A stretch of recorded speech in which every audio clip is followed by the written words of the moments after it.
나는 누구인가? 내 몸이 들려주는 해답을 따라갑니다. 나는 누구인가?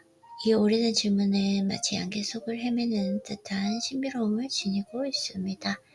어릴 때부터 알 수 없는 갈증처럼 따라다녔고 어쩌면 삶의 한가운데 놓인 거대한 미로처럼 느껴지기도 했습니다. 그러나 시간이 지나며 깨닫게 됩니다.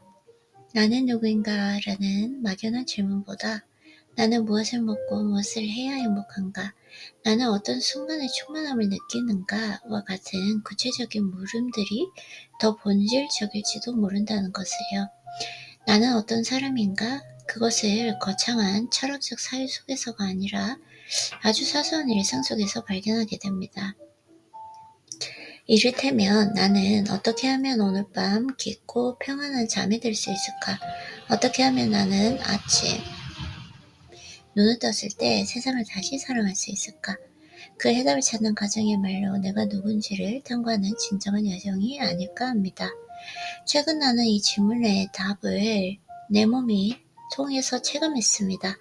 원래는 10시간씩 꿀잠을 취하던 내가 이틀 동안 7시간 남짓한 잠을 자고 개운하지 않은 채 일어나는 날들이 이어졌습니다. 이유를 찾기 위해 일상을 세밀하게 점검해 보았습니다. 특별히 달라진 점은 무엇일까요? 운동량이 많아졌고 단백질 섭취도 증가했습니다.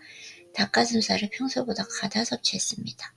깊은 잠을 방해하는 것은 어쩌면 과다한 운동과 단백질이었을지도 모릅니다. 그래서 나는 실험해 보았습니다. 하루만이라도 운동을 쉬고 단백질 섭취를 중단해보자. 운동을 쉬는 것은 쉽지 않았습니다. 몸이 아닌 마음이 반항했습니다. 그러나 스스로를 설득하며 그 휴식을 받아들였습니다. 그리고 다음날 아침 기적처럼 찾아온 평온함, 눈에 뜨는 순간 알 수 있었습니다.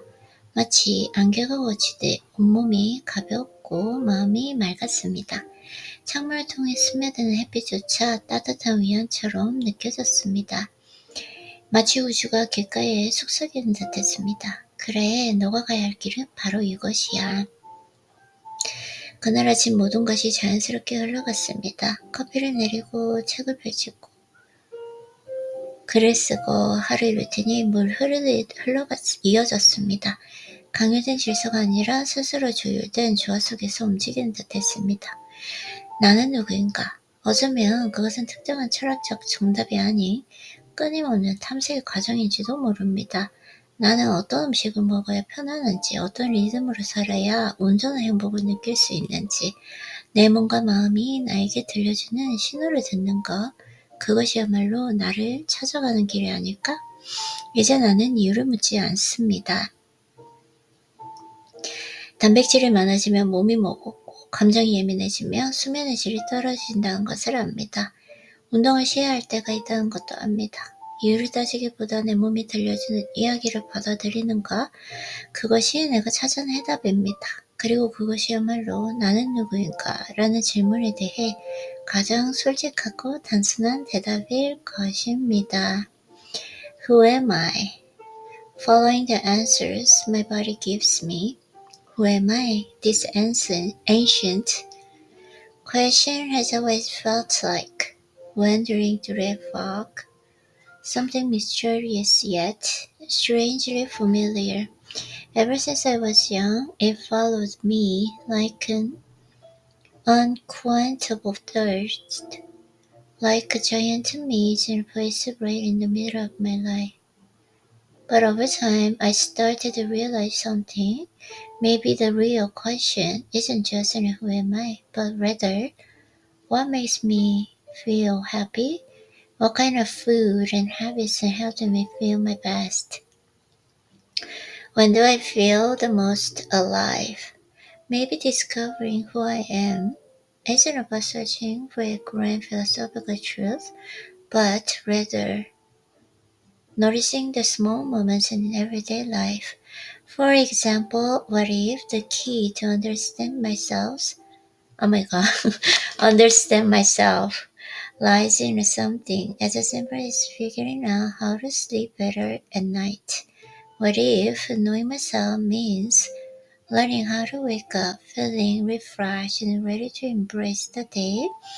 Recently, I found an answer to this question through my own body. Normally, I sleep like a baby, 10 hours of sleep rest without a problem, but for a few days, I started waking up after only 7 hours, feeling heavy and tired.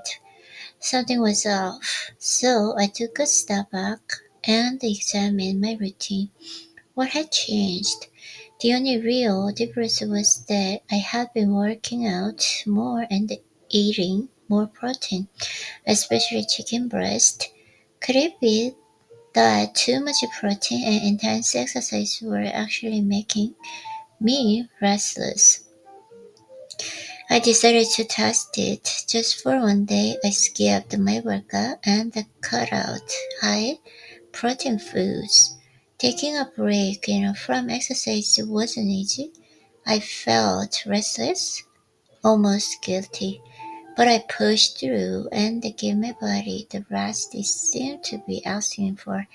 And the next morning, it was like magic. I woke up feeling light and clear-headed and at peace. Even the sunlight streaming through the window felt warmer, as if the universe itself wasn't whispering, "See, this is what you needed." That morning, everything fell into place effortlessly. I brewed my coffee, opened my book, and started writing, all without forcing myself. It wasn't about discipline, it was about flow. My body had the same rhythm, and I simply followed. So, who am I? Maybe it's not about finding one final answer, but about always listening, always adjusting. I now know that too much protein makes me feel sluggish, that my emotions are shift when I overtrain, and that sometimes the best thing I can do is simply rest. I don't need to question it. I don't need any scientific explanation. I just know. Maybe that's the simplest and most honest answer to who am I. I am someone who listens to what my body is trying to tell me. 네, 이렇게 오늘 한번 제가 쓴 글 마무리해 볼게요. 한 번 더 읽고 싶은데 오늘 좀 빨리 할 일이 있어서 여기까지 해보도록 할게요. 수고했어요, 아이린님.